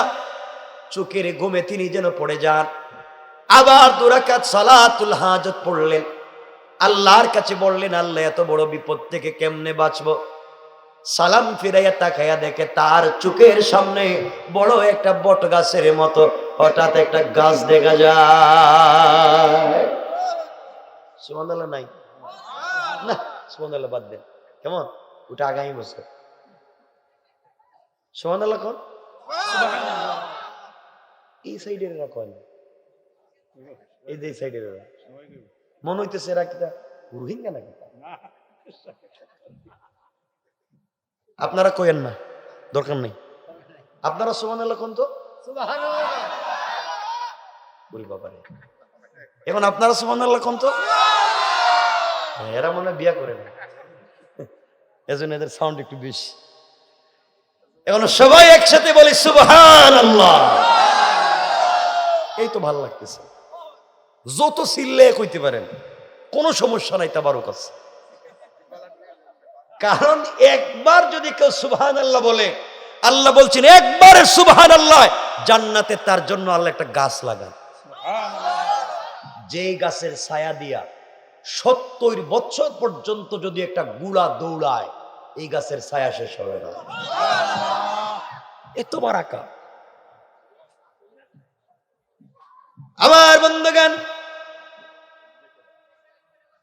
হাকিম লোকমানের ছেলে গাছের গোড়ায় যখন বিশ্রাম নিতে যাবেন, হঠাৎ মনে পড়েছে বাবা বলেছেন বিশ্রাম নেওয়া যাবে না, বিশ্রাম নিতে গেলেই মরে যাবেন। হঠাৎ করে মনে পড়েছে বাপ বলেছেন আরো নামাজ পড়তে। আবার 2 রাকাত সালাতুল হাজত পড়ে দোয়া করলেন। তাকাইয়া দেখেন মাথায় সাদা টুপি, সাদা পাগড়ি, পরনে সাদা লেবাস, মুখে সাদা দাড়ি, একজন মুরব্বী গাছের গোড়ায় বসে বসে আল্লাহর নামের জিকির করে যায়। বাবার সবগুলো ওসিয়ত মিলে যায়। বাবা বলেছেন আমার নাম না বলা পর্যন্ত পাশে যাইও না। তিনি যখন চলে যাচ্ছেন মুরব্বীর সঙ্গে কথা বলতেছেন না। মুরব্বী ডাক দিয়া বলে আসো এখানে ঘুমাও। না, আমার বাবা না করেছেন, ঘুমাতে যাও না। মুরব্বী বলছেন তোমার বাবা হাকিম লোকমান কি বলে নাই? আমি যদি ডাক দিয়া বলি আসবো না কেন? মনে পড়েছে বাপ তো বলেছেন, যদি বাপের নাম বলে ঠিক আছে, তাহলে কেমনে কি বুঝতেছি না বেচারা আমার বাপরে চিনে কেমনে? বাপ কথা বলছেন ও শুনলো কেমনে? আল্লাহু আকবার বলেন। কোত্থেকে কি হয়ে যায় সন্তান কিছুই বুঝে না। মুরব্বীর কাছে যাওয়ার পরে মুরব্বী বলছেন বাবা তুমি আমার রানের উপরে মাথা রেখে ঘুমাও, আমার বিশ্বাস তোমার কোনো ক্ষতি হবে না। হাকিম লোকমানের ছেলে এই মুরব্বীর রানের উপরে মাথা রেখে যখন শুয়ে আছে, দীর্ঘক্ষণ ঘুমিয়ে পড়েছেন। হঠাৎ করে গাছের উপর থেকে বিষাক্ত একটা সাপ মাটিতে পড়েছে। মাটিতে পড়ে হয়তো হাকিম লোকমানের ছেলের মাথায়, হাতে অথবা পায়ে কোনো এক জায়গায় দংশন করেছে, বিষ দিয়েছে, পুরা বডি কালো হয়ে গিয়েছে। মুরব্বী আশ্চর্য হয়ে গেলেন, এখন কি করা যায়? আমি তো কথা দিয়েছি আমার রানের উপরে মাথা রেখে ঘুমালে বিপদ হবে না, তার বাপ বলে দিয়েছে আমার রানের মাথা রেখে ঘুমালে বিপদ হবে না, এখন যে এত বড় বিপদ হলো কি জবাব দেই? মুরব্বী সাথে সাথে সাপটাকে ধরলেন, যেই জায়গায় বিষ দিয়েছে মুখ দিয়ে বললেন বিষ নিয়ে যা। কথা বলতে দেরি হয়েছে, সাপ ওই জায়গায় তার মুখ লাগাইয়া বিষ নিতে 1 মিনিটও দেরি করে না। এবার মুরব্বী সাপটাকে ধরে 2 টুকরা করে দিলেন। লেজের অংশ হাকিম লোকমানের ছেলের মাথার সামনে ফেলে দিলেন, মাথার অংশটাকে হাকিম লোকমানের ছেলের ব্যাগের ভিতরে ঢুকাইয়া দিলেন। হেকমত কার নাম, হেকমত কার নাম বুঝো না রে মুসলমান। কিছুক্ষণ পরে হাকিম লোকমানের ছেলের ঘুম ভেঙে গিয়েছে। ঘুম ভেঙে যাওয়ার পরে দেখে তার মাথার সামনে সাপের অর্ধেক। আঙ্কেল, আমার মাথার সামনে সাপ আসলো কোত্থেকে? বাবারে, তুমি যখন ঘুমিয়েছিলা। এরা কি এখানে লুডো খেলতেছে নাকি? তা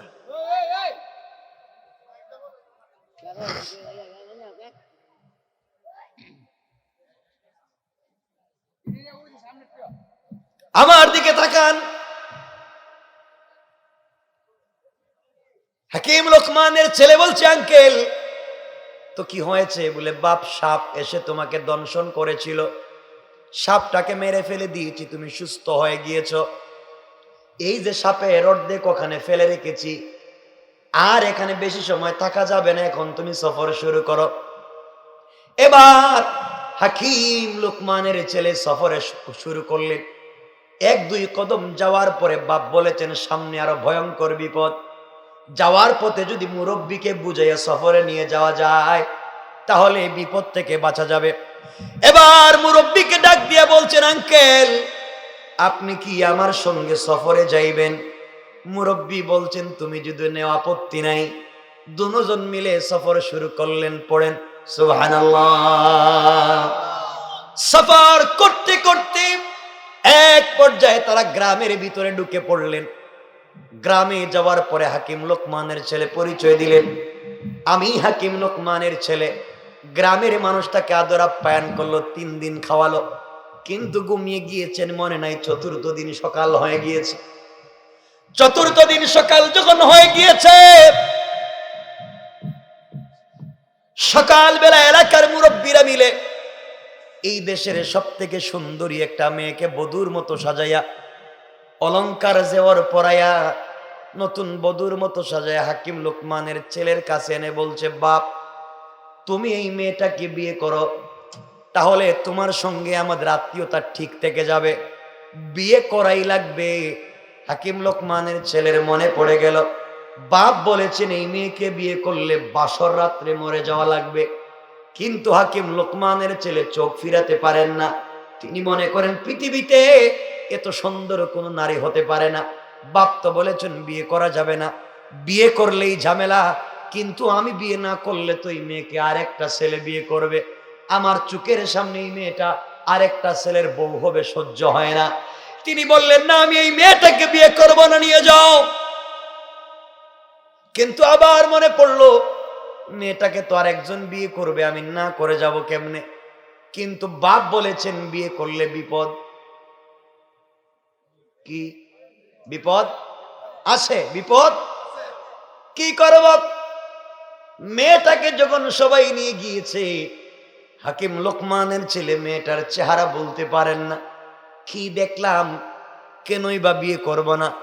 এতগুলা বাবার ওসিয়ত মানলাম, এখন কেমনে ভাঙবো? যদি বিপদে পড়ি তাইলে জিন্দেগি শেষ, টাকাও নাই। এতগুলা বলতে বলতে হঠাৎ মনে পড়েছে, বাপ বলেছেন বিপদে পড়ে গেলে, টেনশন থাকলে মুরব্বীর কাছ থেকে পরামর্শ নিতে। দেখি না ওই মুরব্বী কি পরামর্শ দেয়। মুরব্বীর কাছে গিয়ে বলছেন, আব্বাজান, ও আঙ্কেল আপনি বলেন না, আমি এখন দুটানায় পড়ে গিয়েছি। মেয়ে দেখবার পরে মেয়েকে বলতে পারি না, এই মেয়ে ছাড়া কিন্তু আমার জীবন চলবে না। আবার বাপ বলেছেন মেয়েটাকে বিয়ে করলে বিপদ আছে, এখন আমি কোথায় যাব? মুরব্বী বলছেন চিন্তা করো কি করবা।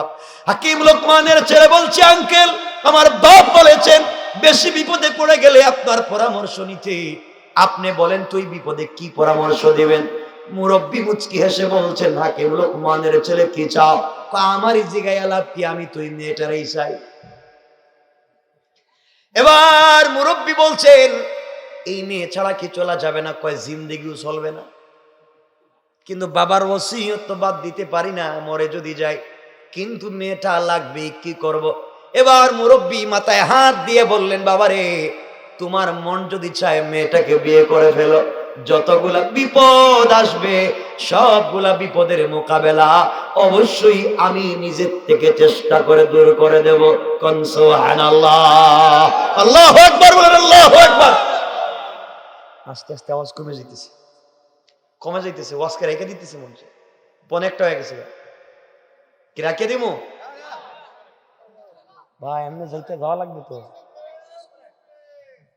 কিতা থাকবি ওয়াজ এখানে থাকুক, আগামী তো করবো না।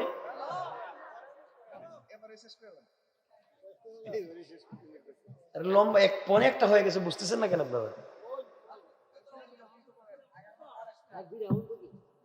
ঘুম আসছে কারো? একটু হাত তুলে, কার ঘুমাইছে দেখি, হাত তুলে ঘুমাইছে। দুনিয়াটাই উল্টে গেছে নাকি? কেন আপনাদের মনোযোগটা আমার খুব দরকার, কারণ আমি এভাবেই কথা বলি, আমার শ্রোতাই যদি আমার সাথে না থাকে তাহলে আমি কি ওয়াজ করলাম এরা তো বুঝলোই না। আমি তো কিছু মনে রাখাই দিতে চাই।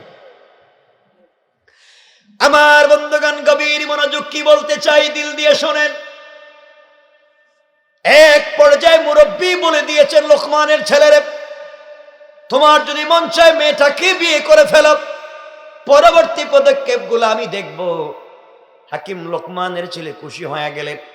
মুরব্বী বলছেন সাবধান করে দিয়েছি, যা করো আগে 2 রাকাত নামাজ পড়ে নিও। এবার পরের দিন বিয়ের পালা। হাকিম লোকমানের ছেলে 2 রাকাত নামাজ পড়ে বিয়ে করে ফেললেন। বিয়ে যেদিন করেছেন এই দিন ফুলসজ্জার রাত্র ছিল না, এর পরের রাত্র ফুলসজ্জার রাত্র।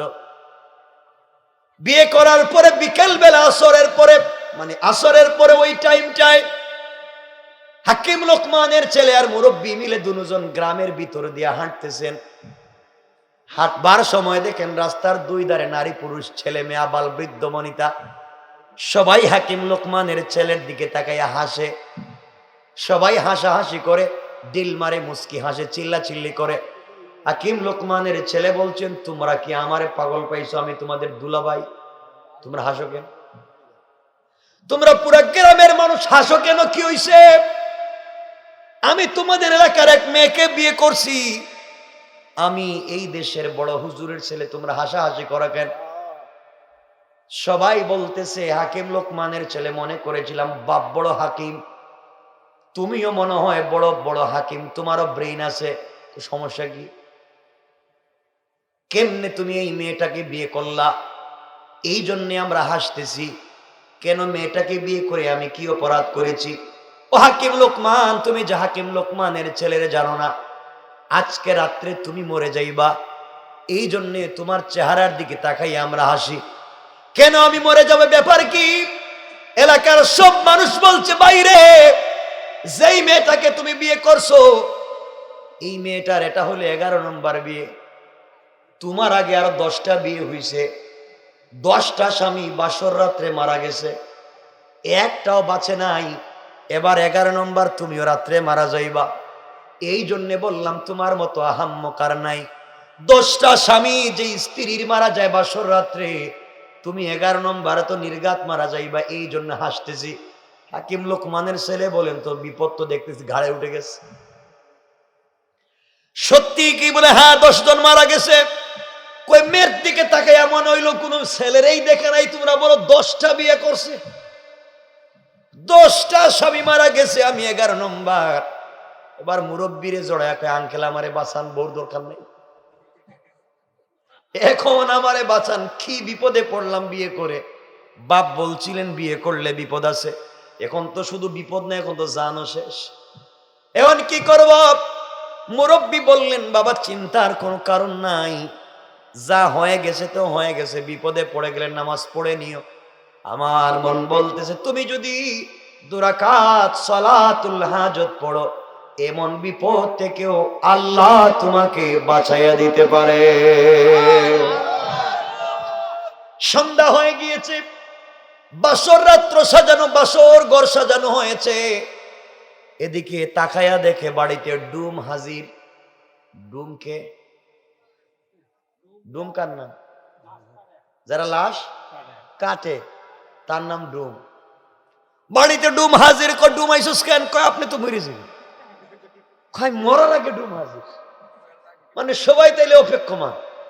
বেচারার ভিতরে আরো ভয় ঢুকছে। কিছুক্ষণ পরে দেখে সাদা কাপড় নিয়ে আরো 2 জন হাজির। কয় ব্যাপার কি? কয় তোমার কাফন। বুঝলাম না রে, আমি তো এখনো জিন্দা, সব দেখি রেডি।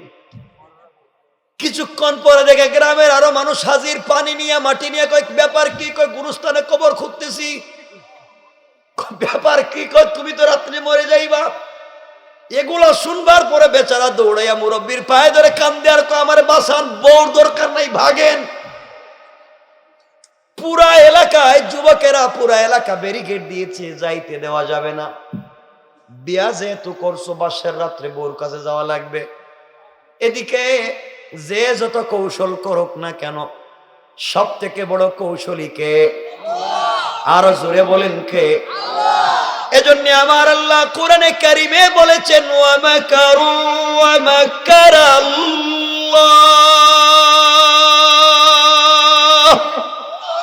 ওয়াল্লাহু খায়রুল মাকিরিন।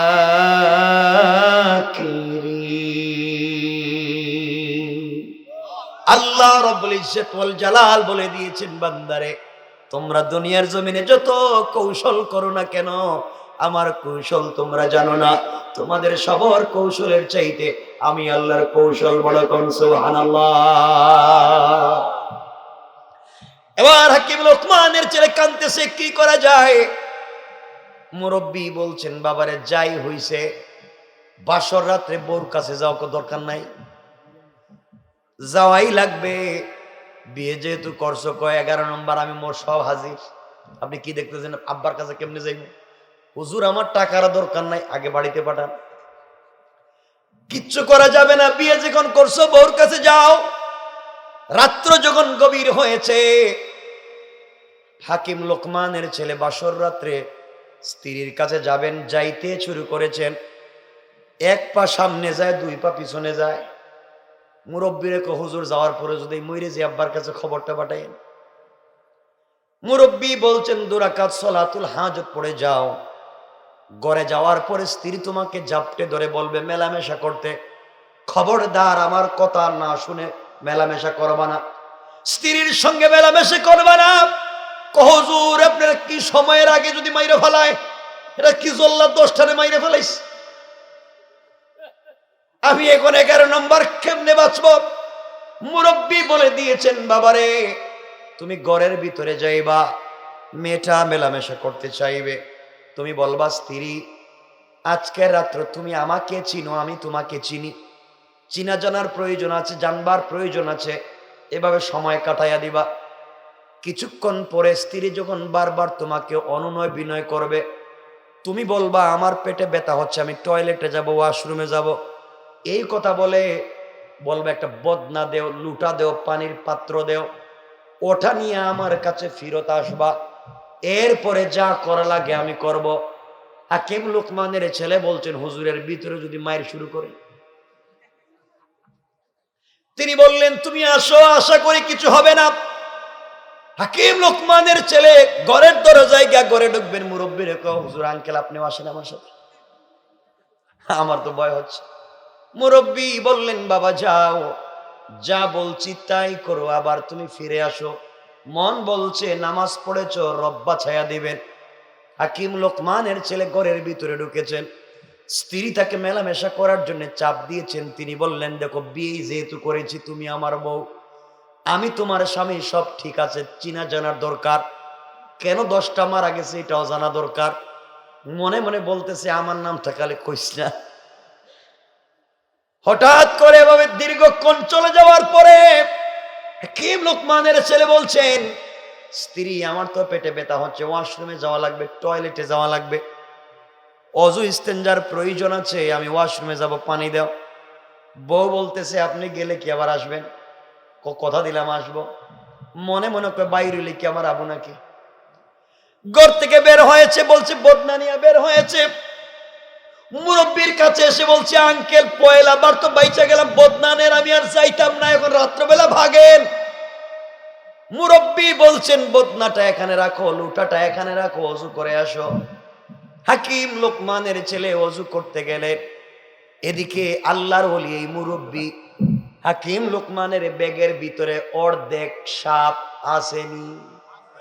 কথা বলে হেকমত কার নাম দেখেন, এই অর্ধেক সাপটা বের করে বদনার ভিতরে রাইখা বদনার মুখটা লাগাইয়া দিয়েছেন। হাকিম লোকমানের ছেলে আসবার পরে মুরব্বী বলছেন, বাবা আবার 2 রাকাত সালাত পড়ো। আবার 2 রাকাত সালাত পড়লেন। সালাত শেষ করে মুরব্বীকে বলছেন, আঙ্কেল আমি এখন কি করতে পারি? মুরব্বী বলছেন, বদনা নিয়ে আবার ঘরের ভিতরে যাও। যাওয়ার পরে স্ত্রী তোমার সঙ্গে মেলামেশা করতে চাইবে, তুমি বলবা স্ত্রী আমার আপত্তি নাই, শর্ত একটা। কি শর্ত? শর্ত হলো আমি যেই বদনায় নিচ্ছি, বদনায় তোমাকে প্রস্রাব করা লাগবে। এই বদনায় যদি তুমি পেশাব করো, এরপরে তোমার সঙ্গে মেলামেশা করব। ও হাকিম লোকমানের ছেলে, সাবধান করে দিলাম, যখন মেয়েটা যদি প্রস্রাবে রাজি হয়ে যায়, এই বদনার ভিতরে যদি প্রস্রাব করে, তাড়াতাড়ি বদনা নিয়ে আমার কাছে আসবা, এরপরে আমি যা বলবো তাই করবা। আমার মন বলতেছে তোমার কোনো বিপদ হবে না যদি তুমি আমার কথাগুলো মেনে চলো। হাকিম লোকমানের ছেলে ঘরের ভিতরে প্রবেশ করলেন। এবার স্ত্রী ডাক দিয়া বলছে, স্বামী রে আর কতক্ষণ সময় এভাবে নষ্ট করবা? হাকিম লোকমানের ছেলে বলছেন, তাহলে শোনো, শর্ত হলো বদনা এনেছি, বদনায় তুমি প্রস্রাব করো, এরপরে আমি তোমার সঙ্গে মেলামেশা করব, কথা দিলাম। আমি হাকিম লোকমানের ছেলে রবের উপরে বিশ্বাস রেখে বললাম। মেয়েটা প্রস্রাবে রাজি হয়ে গেল।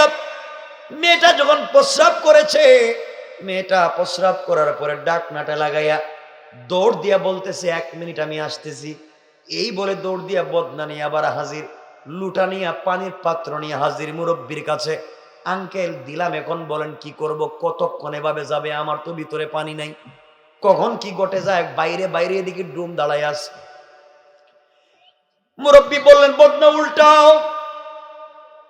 হাকিম লোকমানের ছেলে বদনা যখন উল্টালেন, উল্টাতে দেরি হয়েছে। উল্টায়া দেখেন অর্ধেক সাপ আর আরো বিষাক্ত কালো কালো 2টা সাপ এই বদনার ভিতর থেকে বের হয়েছে। হাকিম লোকমানের ছেলে বলেন, হুজুরে গুলো আবার কি দেখলাম? তাহলে ঘরের ভিতরে তো যাওয়াই যাবে না। মুরব্বী বললেন, বাবারে শুকরিয়া আদায় করো, 2 রাকাত সালাতুল হাজত পড়ো। হুজুর কি 2টা সাপ থেকে আইলো আর এই অর্ধেক সাপ থেকে আইলো? হাকিম লোকমানের ছেলেকে মুরব্বী বলতেছেন, বাবারে তাহলে ঘটনা শোনো। এই মেয়েটার পেটের ভিতরে যে বাবি হোক 2টা সাপ আস্তে আস্তে বিষাক্ত বড় হতেছে। কেমনে পেটে ঢুকলো, কেমনে আসলো, থেকে আসলো, এটা আর একটা ঘটনা, আরো লম্বা। সাপ কেমনে আইলো, কোন কারণে মেয়ের পেটে সাপ, এটা শুনবেন। কি খুশি শুনছ। ফজরের নামাজ কে পড়বো? ফজরের নামাজ আবার রাইখা দিয়ে আমি আর দরকার নেই, একটা হয়ে গেছে তো। হ্যাঁ কি করতাম? কষ্ট হচ্ছে না? আরে একটা হয়েছে কয় না, তারপর সব ঠান্ডা হয়ে গেছে। দেখেন বাবা, আমি রাইখা দিব, কেউ কিছু বলতে পারবেন না। আরে শেষ করে দিব এখন। কথা শুনেন বাবা, আমাকে কষ্ট দিয়েন না। এমনি লাই লাই বড় কত বড় দোয়া পুড়ে পুড়ে যাইতে হইব। রাত্রেবেলা যাইবেন তো নি আমারে? কি কয় তাদের এলাকায়? কথা শুনেন, সংক্ষেপ করে দিচ্ছি, কথা এখানে রাখতেছি, আমরা সামনের দিকে যাচ্ছি। এই যে কেমনে সাপ আসলো, কেমনে বড় হলো, মেয়েটা বাকে, তার পরিচয় কি রাখলাম, মনে রাখেন, এটা রাখলাম, এটা বলবো না। আমরা সামনের দিকে যাই। মুরব্বী বলছেন, বাবারে এই মেয়েটার পেটের ভিতরে দুটা সাপ ছিল, বিষাক্ত দুটা সাপ। তার স্বামীরা যখন তার সাথে মেলামেশা করতে যাইতো, ওই দুইটাকে দর্শন করতো, সাথে সাথে বিষে মরে যাইতো। এই জন্যে 10 জন মারা গিয়েছে। আমি বুঝতে পেরেছি মেয়ের পেটের ভিতরে সাপ আছে, ওটাকে বের করা লাগবে। এই জন্যে বাবা অর্ধেক সাপ দেখতেছো, ওই যে গাছের গোড়ায় তোমাকে দর্শন করেছিল সাপ, ক্ষতি করলেও কোনো সময় লাভ করে, অর্ধেক ফেলে দিয়েছিলাম, অর্ধেক রাখছিলাম। ওই অর্ধেক সাপ তোমার ব্যাগের ভিতরে রেখে দিয়েছি, আজকে ব্যাগের ভিতর থেকে বের করে বদনায় দিয়েছিলাম। ওই সাপটা যখন বদনার ভিতরে ছিল, সাপের একটা গুণ হলো মারাত্মক হিংসুক। কি? মারাত্মক হিংসুক। যখন পেটের ভিতরের দুটা সাপ দেখলো, বদনার ভিতরে আরেকটা, যখন তোমার স্ত্রী এই বদনায় প্রস্রাব করতে গেল, তখন দুইটা দেখলো বদনায় আরেকটা সাপ, ওটাকে মারবার জন্য তারা বের হয়ে চলে এসেছে, বের হয়ে চলে এসেছে। তোমার স্ত্রী এখন পুত পবিত্র, কোনো ঝামেলা নাই, তুমি মেলামেশা করো, স্ত্রী নিয়ে থাকো, আমার বিশ্বাস 10 জন মারা গিয়েছে, তুমি মরবা না। সুবহানাল্লাহ বলেন। হাকিম লোকমানের ছেলে বলে, হুজুর ভয় তো আর ঢুকাই দিলেন। মুরব্বী বলছেন 2 রাকাত নামাজ পড়ে যাও। 2 রাকাত নামাজ পড়ে ঘরের ভিতরে ঢুকলেন। স্ত্রী এবার কাঁদতেছে, বলতেছে, স্বামীরে সত্যিই তো দীর্ঘক্ষণ, কয়েক ঘন্টা তোমার সাথে কথা বললাম, নির্ঘাত কিছুক্ষণ পরে আমার সঙ্গে মেলামেশা করতে গেলে তুমিও মরে যাইবা। আফসোস, জিন্দেগিতে কোনো একটা স্বামী আমি পেলাম না, একটা রাত্র থাকতে পারলাম না, তুমিও মরে যাইবা, হাকিম লোকমানের ছেলেও মরে যাবে। তিনি মুচকি হেসে বললেন, সমস্যা নাই, দেখি তো কি হয়, একসাথে থাকি আজকে দেখি। আমার বন্ধুগণ, কথা সংক্ষেপ করে দিলাম। কিছুক্ষণ পরে তারা মেলামেশা করলেন, এভাবে ঘুমিয়ে গেলেন। ঘুমিয়ে গিয়েছেন, কখন সকাল হয়েছে, সূর্যের আলো ঘরের ভিতরে ঢুকতেছে, কে কখন ঘুমিয়ে গিয়েছে খবর নাই। সকাল যখন হয়ে গিয়েছে, ডুমেরা ঘরের দরজা ভেঙে ঢুকেছে, গুরুস্থানের লোকেরা কবর খনন করেছে, কাফন নিয়ে মানুষ হাজির হয়েছে, পুরা বাড়ির ভিতরে শুধু মরা বাড়ির কাজ কারবার শুরু হয়ে গেছে। ডুমেরা ঘরের ভিতরে ঢুকে দেখে এদিকে একটা ওদিকে একটা, ওরা মনে মনে ভাবছে দুটা আজকে মরছে, এতদিন তো একটা মরছে, আজকে দুটা মরছে। প্রতিদিন দেখতাম একটা মরছে, মেয়েটা জিন্দা, আজকে দেখি মেয়েটাও মরছে। ডুমেরা যখন ঘরের ভিতরে ঢুইকা হাকিম লোকমানের ছেলেকে মরা মনে করে পায়ে ধরে টানে, হাকিম লোকমানের ছেলে ঘুম ভেঙে গেছে, ডাইরেক্ট উঠে বসে গেছে। যখন হাকিম লোকমানের ছেলে উঠে বসে গেছে, ডুমেরা মনে করছো, ওরে বাপ, ওটা মানুষ না জিন্নাত, এটা থেকে আজকে রাত্রে মরে না, ঘরের দরজা ভেঙে বাইরিস। সবাই যখন দৌড় দিয়েছে, হাকিম লোকমানের ছেলে চিন্তা করেন ব্যাপার কি, ওরা কারা, আমার পায়ে ধরে ঠানলো কে?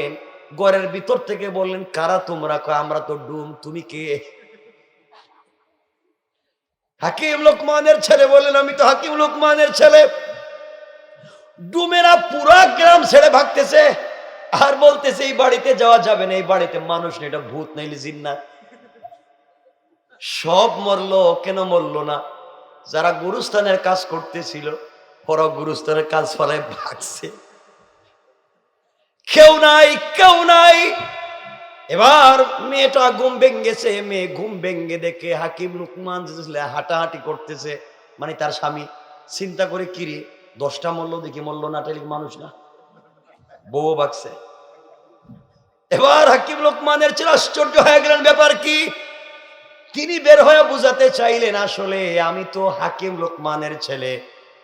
সব ঘটনা খুলে বললেন, সবাইকে বুঝাইয়া বললেন, সব বুঝে সব মানল। মুরব্বী বললেন, বাবারে আল্লাহ তোমাকে বাঁচাইয়া দিয়েছে, 2 রাকাত সালাতুল হাজত পড়েছো, এর বরকতে আল্লাহ তোমাকে এত বড় বিপদ থেকে আজও বাঁচাইয়া দিয়েছে। এবার আরো একদিন থাকলেন, কত সংক্ষেপ, এখানে বহুত ঘটনা আছে। এলাকার মানুষরা কেমনে ম্যানেজ করলেন, বউরে কেমনে বুঝাইলেন, সবকিছু বুঝাইয়া ঠিক মতো রেখে মুরব্বীকে হাকিম লোকমানের ছেলে বলেন, হুজুর বিয়ে তো উদ্দেশ্য ছিল না, বিয়ে তো ফাও পাইলাম, উদ্দেশ্য হচ্ছে টাকা আনা। সবাই গ্রাম ছেড়ে হাঁটতে লাগলেন, আরো দীর্ঘক্ষণ হাঁটতে হাঁটতে স্ত্রীকে রেখে গেলেন, দুজন হাঁটলেন। কিছু দূর হাঁটবার পরে বিশাল সাগরের পারে চরের মধ্যে দুতলা একটা বাড়ি দেখলেন। বাড়ির সামনে গিয়ে হাকিম লোকমানের ছেলে পরিচয় দিলেন, আমি হাকিম লোকমানের ছেলে, আমার বাপ আপনার কাছে 3000 স্বর্ণ মুদ্রা পায় দেন। যে ব্যক্তি ঋণ আনছে সে বলছে, হাকিম লোকমানের ছেলে আপত্তি নাই, তোমার বাপ আমার কাছে ঋণ পায়, আমি ঋণের টাকা দিয়ে দিব, কিন্তু শর্ত একটা, রাত্রবেলা আমার বাড়িতে টাকা লাগবে, সকালবেলা টাকা দিব। এই কথা বলতেই হাকিম লোকমানের মনে পড়ে গিয়েছে, বাপ বলছেন থাকলেই মৌত, থাকলেই মরে যাবেন। আবার মনে পড়েছে এত বড় বিপদ থেকে নামাজের বরকতে যে আল্লাহ বাঁচাইয়া দিলেন, আমি আবারও সালাতুল হাজত পড়ব, আমার বিশ্বাস আমার আল্লাহ আজকের বিপদ থেকেও বাঁচাইয়া দিবে। এবার হাকিম লোকমানের ছেলে বললেন, আঙ্কেল কি করব? মুরব্বী পরামর্শ দিলেন, লোকমানের ছেলে টাকাই তো উদ্দেশ্য ছিল, এত কষ্ট করে যেহেতু আসছি টাকা নিয়ে যাই, রাত্রবেলা ঘুমাতে গেলে যা হবে তা পরে বুঝবো। মুরব্বীর বাড়ি ছিল দুতলা, উপর তলার এক রুমে নিজে থাকতো, আর এক রুমে তার দুইটা ছেলে থাকতো। নিচতলায় কাউকে রাখতো না, যারা তার কাছে ঋণ পাইতো, ঋণ নেওয়ার জন্য তার কাছে যাইতো, তাদেরকে নিচতলায় থাকতে দিত, বাহির দিয়ে তালা লাগাইয়া দিত। সাগরের পাড়ে যেহেতু বাড়ি, গভীর রাত্রে সাগরের জলোচ্ছ্বাস আসতো, ঢেউ আসতো, সাগর যখন উত্তাল হয়ে জলোচ্ছ্বাস আসতো, নিচতলায় পানি ঢুকে যেত, আর দরজা খোলা যেত না, ঘরের ভিতরে মরে যেত। এইভাবে মানুষ মরে যেত, সকালবেলা লাশগুলাকে বাসাইয়া দিত, কোন মানুষকে ঋণ দিত না। সে এই নিয়তে হাকিম লোকমানের ছেলেকে আর মুরব্বীকে নিচতলায় ঘুমাইতে দিছে, রাত্র হয়ে গেলে তো সব ডুবে মরে যাবে, টাকা দেওয়া লাগবে না, এই ছিল তার নিয়ত। এই নিয়তে রেখে দিয়েছে। রাত্রবেলা হাকিম লোকমানের ছেলে 2 রাকাত সালাতুল হাজত পড়ে নিচতলায় যখন ঘুমিয়ে গিয়েছে, মুরব্বী হঠাৎ করে দেখে জলোচ্ছ্বাস আসতেছে, সাগরের জোয়ার আসতেছে, ঘর ডুবাইয়া দিবে, তারা ঘরের ভিতরে মরে যাবেন। মুরব্বী ঘুম থেকে উঠালেন, হাকিম লোকমানের ছেলেকে বলেন, বাবা উঠো, জীবন বাঁচাতে চলো। উঠলেন, দরজা ভেঙে বের হয়ে গেলেন, দোতলায় উঠে গেলেন, উঠে বাচ্চাদের রুমে নক করে বললেন, বাবা আমি হাকিম লোকমানের ছেলে, উনি আমার আঙ্কেল, আমরা তোমার বাবার সঙ্গে দেখা করতে এসেছি, নিচতলায় ঘুমাইতে ভয় হয়, ভয় লাগে, তোমাদের রুমে আমাদেরকে আজকের রাত্রে জায়গা দাও।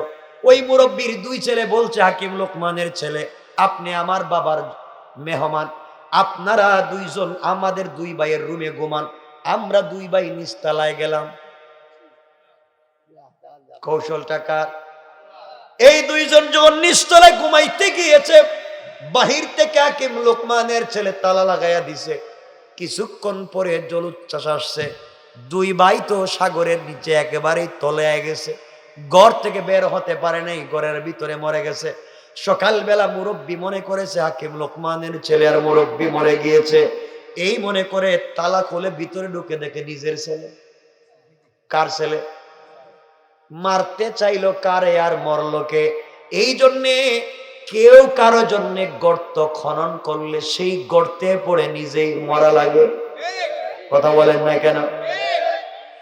এবার মুরব্বী তো মাথা আকাশে, কি ব্যাপার, কেমনে ঘটল? উপরের রুমে গিয়ে নক করেছে, হাকিম লোকমানের ছেলে মুরব্বী বের হয়ে আসছে।